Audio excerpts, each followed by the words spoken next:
Estou de volta com o programa Eclésia dessa noite e você que está acostumado com o horário do programa, se você começou a assistir o programa agora, olha, a gente já está na segunda metade do programa, pois esse programa excepcionalmente começou meia hora mais cedo hoje, né? Já que, como você viu aí na nossa programação, daqui a pouquinho às 9 da noite, tem a primeira parte da premiação do Troféu Louvemos, a premiação técnica, hoje às 9 da noite, e dia 18, a premiação principal do Troféu Louvemos Senhor 2016. Então, excepcionalmente, meia hora mais cedo. Mas muita gente não perdeu o programa, não, já está ligando para a gente, tenho várias participações aqui comigo em minhas mãos.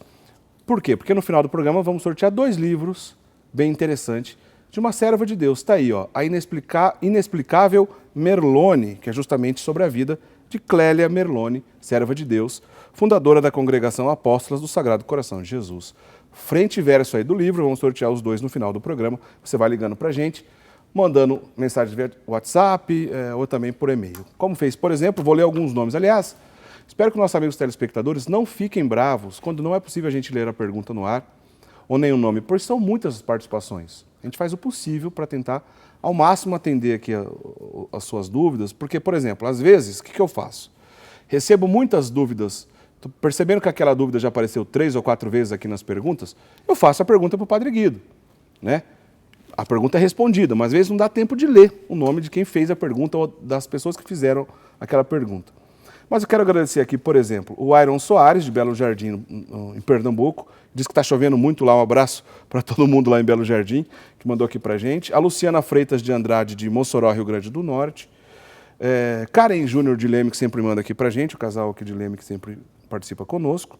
Ana Clara Monteiro, não está dizendo aqui a cidade de onde a Ana Clara mandou aqui para a gente, obrigado pela sua participação também. O Luiz Venturosa de Pernambuco também mandando para a gente. Uma bênção para os filhos Davi e Cecília, lembrando aqui para a gente dar, dizendo que é muito fã do programa e o Padre Guido é fantástico. É mesmo, você tem razão, o Padre Guido é fantástico mesmo, viu, Padre Guido? Deixa eu ver quem mais aqui. O Rafael Elias Ferreira, da cidade de Santa Juliana, Minas Gerais. João Marcos Fernandes Neves, de Igaporã, Bahia. Alberto José, de Campinas. Sandra Regina Gomes Leal, de São Paulo, capital. Oscar José, de Taboão da Serra. Interessante a sua pergunta aqui. Em poucas palavras, ele pergunta assim, Padre Guido, existe hoje alguma outra carta ou sermão, enfim, algum outro livro da Bíblia que a Igreja Católica não reconhece até hoje? Sim. Certamente, né, Padre Guido? Sim. Oscar, né? Isso. Sim, Oscar, fique tranquilo. Se nós quiséssemos olhar, inclusive, para a literatura cristã do primeiro século, notamos inúmeras cartas, documentos, até evangelhos, que adquiriram o nome de apócrifos, isto é, escondidos, não publicados oficialmente, porque a Igreja respeita, mas não considera como divinamente inspirados. Tem muitos, né, Padre Guido? Sim. Um abraço também para Cássia de Souza, de Ilhéus, na Bahia. O Antônio Alves Leite, de Itupiranga, no estado do Pará. Ele sai aqui um pouquinho do tema, mas acho que o senhor pode responder porque é rapidinho. Sim. O Antônio Alves, lá do Pará, Itupiranga, está perguntando em qual parte da Bíblia a gente encontra falando sobre o purgatório.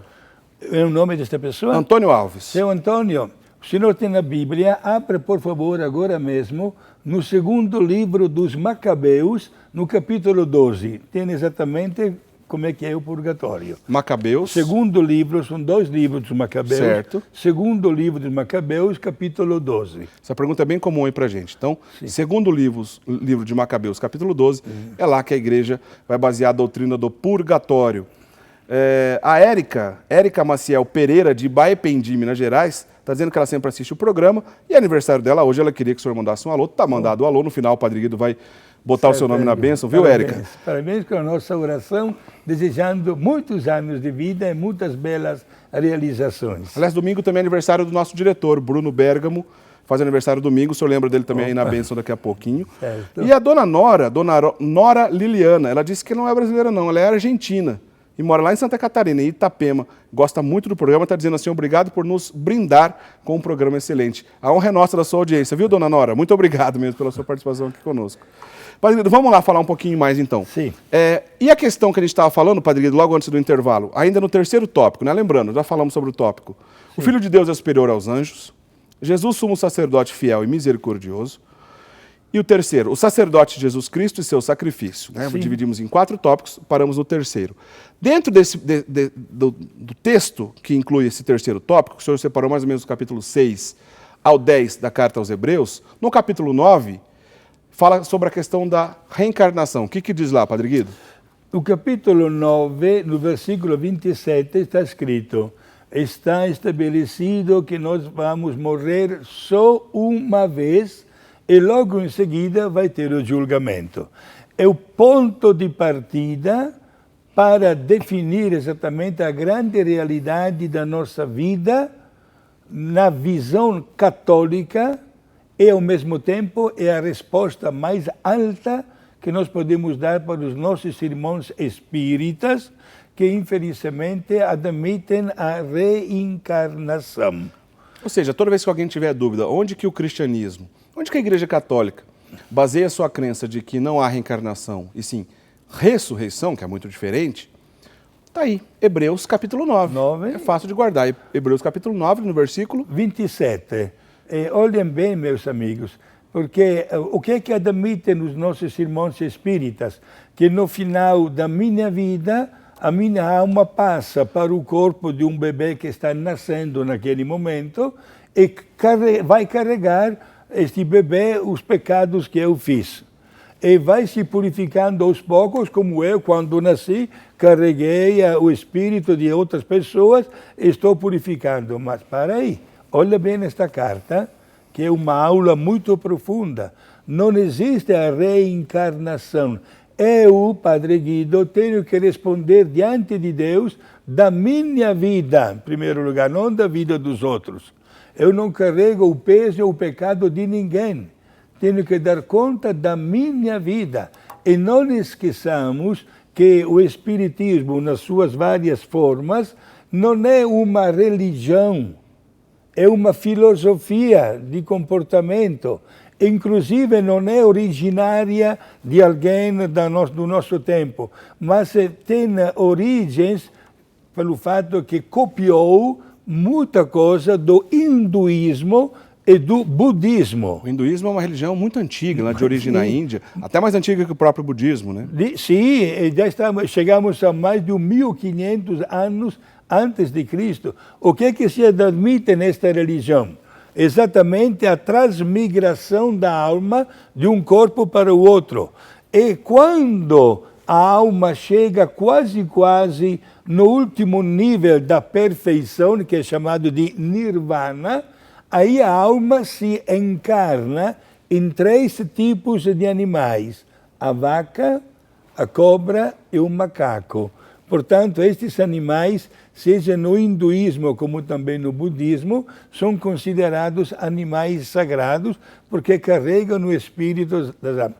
Mas são religiões orientais antiquíssimas.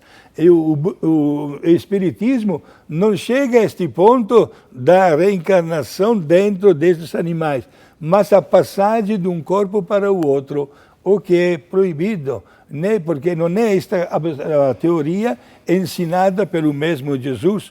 Inclusive, pegamos um dos momentos mais clássicos de Jesus na cruz, quando aquele homem, que não tem um nome no Evangelho, mas que nós chamamos de bom ladrão, que era um criminal, né? Ele também um nome que havia que tinha um passado não dos melhores, né? Mas quando ele pediu perdão para Jesus, a resposta de Jesus foi: hoje mesmo você estará comigo no céu.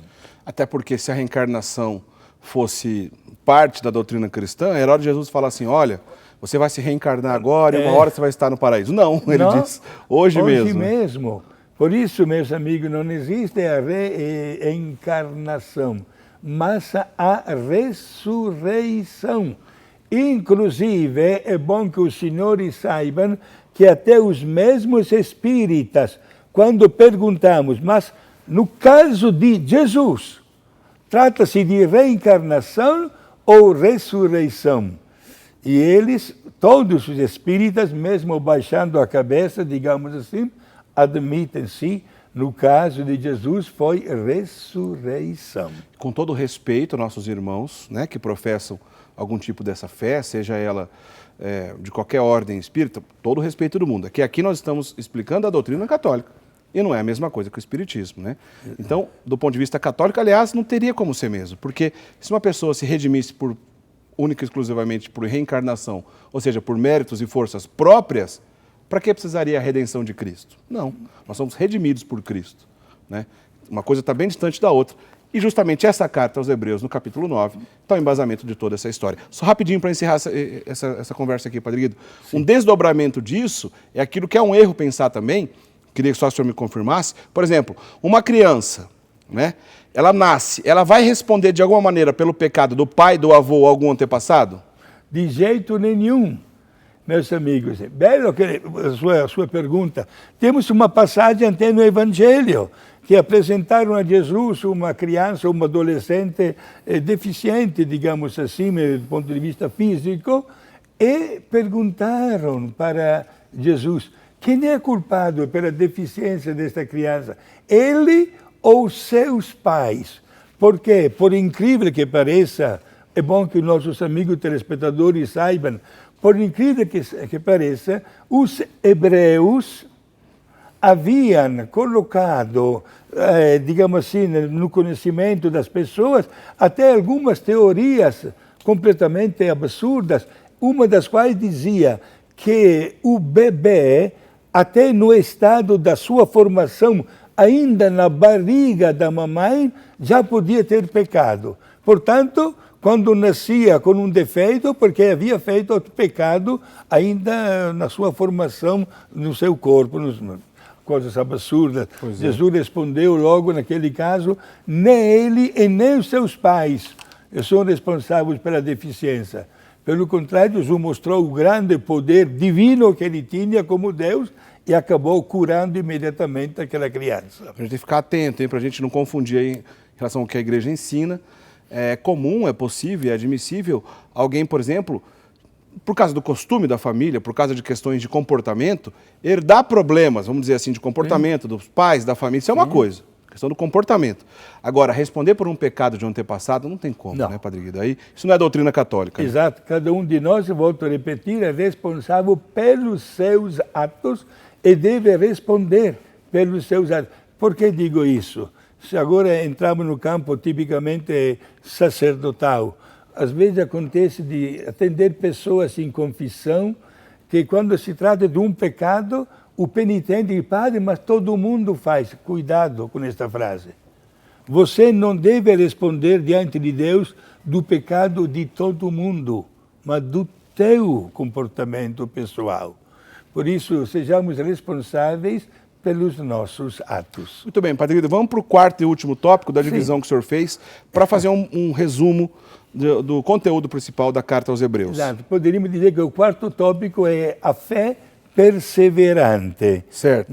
O fundamento bíblico da fé está citado nesta última parte da carta aos Hebreus, quando se fazem as comparações dos grandes patriarcas do Antigo Testamento que tiveram muita fé. Até, por exemplo, Abraão, na hora de sacrificar o seu filhinho, o seu menino Isaque, que na última hora apareceu um anjo que lhe disse: poupe a criança, Deus aprovou a tua fé e a tua obediência. Olha que grandes exemplos que nós temos no Antigo Testamento. Certo. Agora, nesta carta, está escrito que a fé nos deve levar necessariamente ao imitar o exemplo de Jesus. Fé significa acreditar plenamente na doutrina de Jesus, na pessoa de Jesus, e não duvidar absolutamente desta doutrina, certo, que supera todos os tempos. Porque esta carta é importante. Meus amigos, não precisa sair das nossas cidades. Olhamos ao redor da nossa casa, no nosso bairro. Olha, uma verdadeira, desculpe a expressão, proliferação de igrejas com nomes até bonitos, onde se louva a Deus, mas não em sintonia com a única igreja fundada por Jesus. Isso por quê? Porque houve e há até hoje pessoas que manipulam a fé. apresentam um caminho paralelo. Claro que Deus deve sempre ser louvado, mas conforme a doutrina que nos foi revelada e ensinada. Nós não temos absolutamente esta capacidade de modificar a palavra de Deus. Por isso, a fé significa uma adesão constante da nossa credibilidade.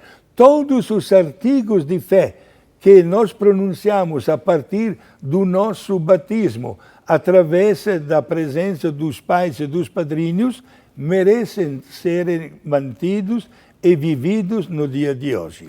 Então, vamos só fazer uma pequena lembrança aqui dos 4 tópicos. Tópico 1. O Filho de Deus é superior aos anjos, né? Resumindo o conteúdo da carta aos Hebreus. Tópico 2.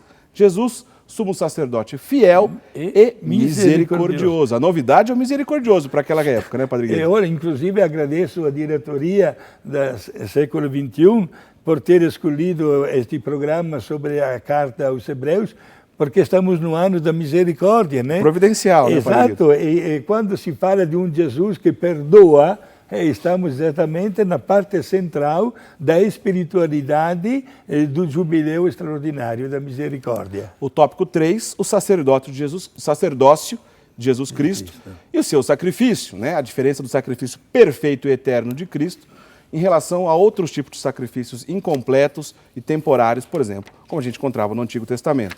E o último tópico, a fé, seu fundamento bíblico e o valor atual. Olha só que bacana. A gente recebe um monte de... Toda semana aqui, muita gente agradecendo, elogiando o Padre Guido. Eu sou um privilegiado aqui por ter o Padre Guido ao meu lado. Eu adoro quando o Padre Guido traz temas bíblicos aqui, porque é a área de estudo mesmo. Aliás, eu gosto de todos os temas que o Padre Guido trata aqui. Mas quando é Bíblia, eu fico realmente encantado, porque esse esquema dos 4 tópicos deu para entender muito bem a carta aos Hebreus. E o programa nem acabou, a gente vai continuar falando outras coisas. Eu aqui sou eternamente aluno, né? Eu sou eternamente aluno aqui do Padre Guido. Apesar de eu ter estudado filosofia, estou estudando teologia e gosto também de pesquisar o assunto, sou aluno, sou aprendiz aqui, porque o Padre Guido realmente manda muito bem. Olha só que legal esses 4 tópicos, né? Foi um resumo interessante.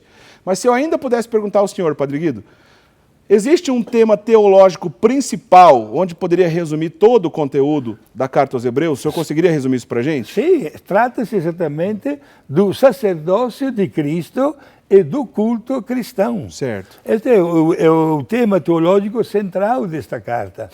Jesus como sumo e eterno sacerdote, que cria uma distância extraordinária com o sacerdócio do Antigo Testamento. Por isso, imaginamos até a dificuldade que os apóstolos tiveram apresentando esta teoria, né, esta doutrina aos primeiros cristãos, como também aos hebreus, que eram pessoas ligadas única e exclusivamente ao Antigo Testamento. Foi uma novidade absoluta, o sacerdócio eterno de Cristo. Muito bem, Padre, a gente vai para o nosso último bloco. Rapidinho aqui, quero agradecer a Maria Luísa de Miranda, de Brusque, Santa Catarina, disse que conheceu esses dias o Padre Guido. Aparecida de Campo Mourão, lembrando aqui ainda, parabenizando os 43 anos de sacerdócio que o Padre Guido completou há pouco tempo. Maria Helenice dos Santos Apolinário, Barbalha, Ceará. Maria Cândida da Silveira, de Ubá, Minas Gerais. O Francisco Wagner Silva, também de Barbalha, Ceará. José Carlos dos Santos Nascimento, de São Paulo, capital. E, por último, Olivânia Sofiati. Está dizendo que é o Espírito Santo, mas está dizendo qual cidade. Obrigado pela participação de vocês. Rapidinho, aproveita o intervalo, liga para cá, porque faremos sorteio já no último bloco, daqui a pouquinho, que é o próximo bloco, dos 2 livros que está aí na tela sobre a grande Merlone, a grande Clélia Merlone, a obra chamada Inexplicável Merlone, essa serva de Deus. Vamos para o intervalo, a gente volta já para o último bloco de hoje. Sai daí.